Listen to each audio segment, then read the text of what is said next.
Assalamualaikum warahmatullahi wabarakatuh.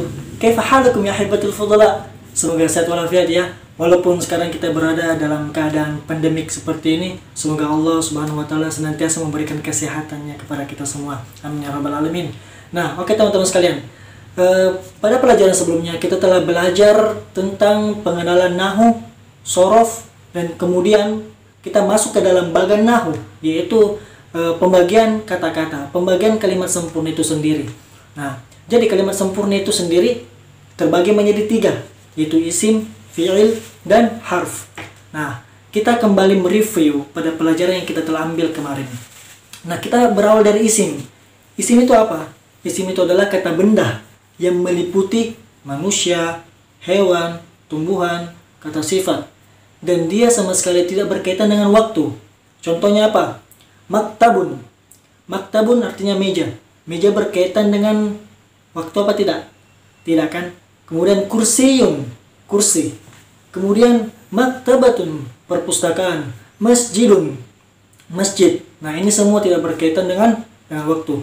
Kemudian fi'lun, kata kerja. Kata kerja definisinya adalah dia kata kerja yang dilakukan tiap hari, lalu sangat berkaitan dengan waktu, baik itu masa lampau, masa sekarang, maupun masa yang akan datang. Nah, contohnya apa? Darosa yadrusu udrus. Darosa, dia telah belajar. Yadrusu, dia laki-laki sedang belajar. Nah, jadi ini adalah pola kata kerja dalam bahasa Arab yang harus dihafalkan oleh teman-teman sekalian. Nah, begitulah. Kemudian kita beralih ke harfun. Harfun, contoh dari harfun adalah an bilimin ila alafika. An dari bi dengan li untuk min dari ila ke ala kepada atau ke atau atas juga bisa artinya fi di ka seperti. Nah, ini adalah contoh-contoh huruf yang dimana pembahasan ini nanti kita akan bahas ke pembahasan yang lebih jauhnya nanti. Jadi tidak dibahas setelah isim dan fi'il. Nah, setelah kita belajar tentang pelajaran kita yang kemarin ini, kita telah mengenal apa itu isim, fi'il, dan harf, maka kita akan fokus pada isim dulu. Nah, sebelum berlanjut ke pelajaran selanjutnya, kita fokus kepada isim. Apa sih itu isim? Nah, kita kemarin sudah memetik isim itu adalah kata benda. Nah, sekarang pada kali ini kita akan belajar alamatul isim, tanda-tanda isim. Nah, biasanya itu ada pertanyaan, Kak, apa sih gunanya, apa sih tujuannya kita belajar tanda-tanda isim? Apa sih fungsinya gitu? Nah, jadi begini teman-teman sekalian, fungsi dari mempelajari tanda-tanda isim adalah agar kita bisa membedakan mana isim, mana fi'il. Nah, karena ini sangat dasar sekali, maka kita harus mengenalnya dulu. Oke? Jadi, kita lihat sama teman-teman sekalian. Alamatul isim, tanda-tanda isim. Tanda-tanda isim terdiri dari 4 tanda. Nah, tanda yang pertama yang dikatakan isim ketika teman-teman mendapatkan kata-kata yang didahului dengan alif lam.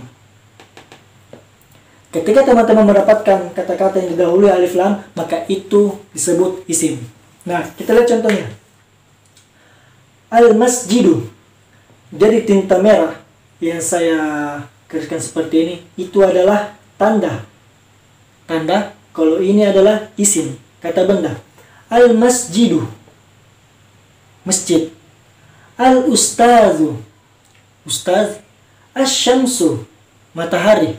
Nah, kalau ditanya, Kak, itu asy-syamsu alif lam qamariyah atau alif lam syamsiyah? Nah, jadi kalau alif lam semuanya masuk, baik itu alif lam syamsiyah atau qamariyah. Jadi salah satu tanda-tanda isim adalah didahului oleh alif lam. Ingat nih teman-teman sekalian, alif lam, alif lam, alif lam. Itu adalah tanda pertamanya. Jadi dia termasuk isim ketika didahului oleh alif lam. Nah, kemudian kita lihat tanda yang kedua. Tanwin di huruf akhir. Jadi tanwin di huruf akhir. Jadi tanwin ini berada dalam huruf akhir pada suatu kata. Contohnya kita lihat masjidun, domatain, dia kan tanwin. Kemudian ustazun, dommatain. Muhammadin kasrotain. Syamsun matahari. Nah ini juga, jadi semua tandanya dommatain, kasrotain, dommatain maupun fathatain, ketika kita dapat dalam satu kalimat tanwin, maka dia termasuk isim. Oke. Untuk poin ketiga, tanda-tanda yang ketiga, harokat kasroh berada di akhir. Nah, harokat kasroh berada di akhir. Misal nih, al-kursi, al-kursi, kitabin, maktabin. Nah, al-kursi, kursi, kitabin, buku, maktabin, meja. Jadi, nomor 3 ini dia ada dua bentuk isim. Yang pertama dia berbentuk kasroh, dan yang kedua dia berbentuk kasrotain. Nah, jadi di poin ketiga ini kita dapati harokat kasroh di akhir sebuah kata. Al-kursi, kitabin, maktabin. Kemudian tanda yang keempat, apa nih kak? Didahului huruf jar, hurufur jar. Nah, contoh-contohnya huruf jar. An, bi, li, min, ila, ala, fi, ka. Ini yang saya tadi sebutkan pada penjelasan huruf.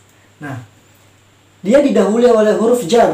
Yang dimana huruf jar ini adalah ketika dia didahului oleh, ketika huruf jar mendahului sebuah isim, sebuah kata, maka kata jar mengkasroh isim atau mengkasroh kata setelah huruf jar.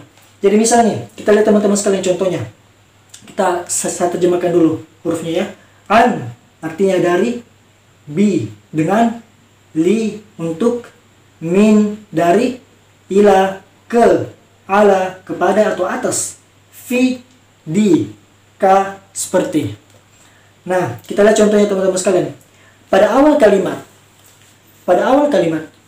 kita bisa dapatkan fi tambah al-madrasatu.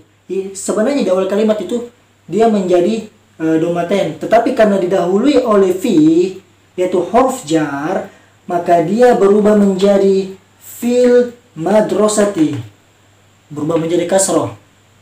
Maka definisinya kayak gitu teman-teman sekalian.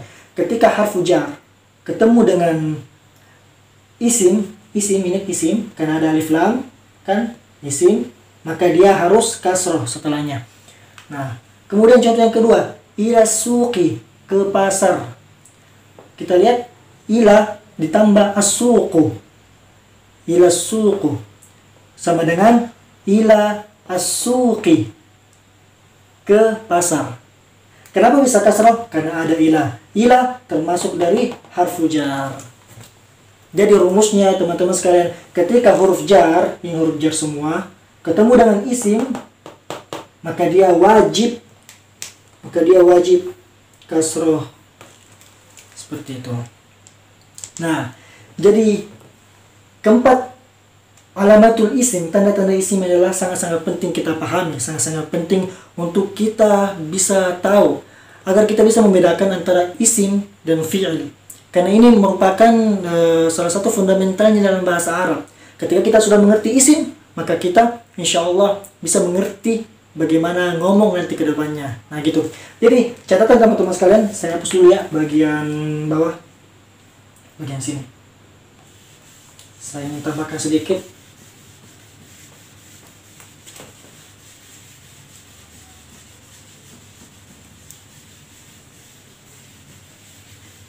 Nah, teman-teman sekalian, biasanya ada yang bertanya, jadi kak, kalau misal dalam satu kata, misalnya kita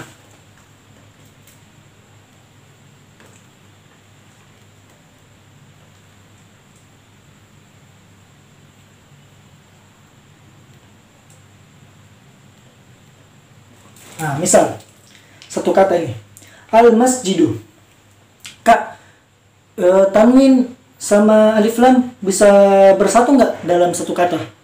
Jawabannya tidak boleh dan haram. Kenapa seperti itu? Karena dalam kaidah nahwu alif lam tidak boleh ketemu dengan tanwin. nggak boleh ketemu dengan tanwin dalam satu kata. Itu dilarang. Jadi dia harus dari salah satu di antara tanwin dan alif lam harus mengalah. Misalnya, kalau misalnya udah tertulis al-masjid, berarti yang tanwin harus mengalah. Dia tidak boleh dituliskan. Tetapi ketika tidak dituliskan alif lam, dia tuliskan masjidun. Masjidun. Nah, jadi ketika tanwin ada, alif lam nggak ada. Ketika alif lam ada, tanwin nggak ada. Jadi ini adalah perbedaannya. Jadi intinya dia alif lam dan tanwin tidak boleh bersatu dalam satu kalimat, karena itu dilarang dalam kaidah bahasa Arab. Jadi ini tambahan contoh yang dimana alif lam tidak boleh bersatu dengan tanwin dalam satu kata. Kemudian yang kedua, perbedaan isim dan fi'il kata kerja. Kalau isim kita dapati harus tanda-tandanya isim adalah dhammatain, yaitu tanwin. Nah, kalau fi'il, misal nih, fi'il doraba.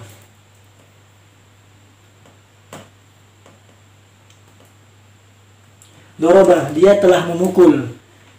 Doraba atau fi'il, dia tidak boleh diganti dengan tanwin atau fatatain atau kasrotain, nggak boleh, karena ciri-ciri isim adalah tanwin, sedangkan fi'il tidak boleh dimasuki oleh alif lam atau tanwin.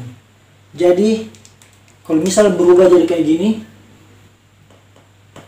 dorbun, nah ini langsung berubah menjadi isim, sedangkan doraba dia fi'il. Nah, jadi intinya dalam fi'il tidak boleh bersatu antara tidak boleh dimasuki oleh tanwin dan alif lam. Gitu. Jadi gitu perbedaannya teman-teman sekalian. Isim pakai tanwin atau alif lam, kata kerja atau fi'il tidak boleh dimasuki oleh alif lam atau tanwin. Jadi sampai sini pembahasan kita kali ini teman-teman sekalian. Jadi tadi kita sudah mempelajari ada 4 tandanya, dan semoga bisa dipahami, bisa diulang-ulang. Kalau perlu teman-teman bisa merangkum sendiri apa yang telah kita pelajari, terus dibagikan kepada teman-teman yang membutuhkan. Siapa tahu bisa bermanfaat untuk yang lain, dan kemudian bisa dipelajari di rumah dan di murojaah. Nah, jadi teman-teman sekalian, mungkin teman-teman sekalian bingung tadi, ini untuk apa sih dipelajari, untuk apa sih? Nah, beginilah bahasa Arab. Kita belajar bahasa Arab itu seperti ini. Jadi jangan pernah menanamkan dalam mindset kita kalau bahasa Arab itu susah. Jangan pernah menanamkan seperti itu. Karena kalau kita sudah menanamkan kalau bahasa Arab itu susah, maka kedepannya kita menjalani bahasa Arab itu susah terus, sehingga memahaminya juga susah. Maka poin pertamanya yaitu untuk bisa memahami bahasa Arab dengan baik, insya Allah, dengan fahman sahihan, dengan pemahaman yang benar dan baik. Teman-teman harus memasang mindset bahwa bahasa Arab itu mudah. Karena kita seorang muslim, wajib mempelajari bahasa Arab sebelum bahasa-bahasa yang lainnya. Terima kasih teman-teman sekalian sudah standby dan melihat pelajaran dan memperhatikan pelajaran kita pada kali ini. Semoga teman-teman bisa mengambil manfaat dan bisa mengaplikasikannya ke dalam kehidupan sehari-hari, dan kemudian bisa diajarkan kepada orang-orang yang berada di sekitar kita. Dan insya Allah setelah ini kita akan memberikan teman-teman tugas. Setelah pembahasan tentang fi'il, insya Allah kita akan memberikan teman-teman tugas. Oke teman-teman sekalian, syukran ala ihtimamikum. Assalamualaikum warahmatullahi wabarakatuh.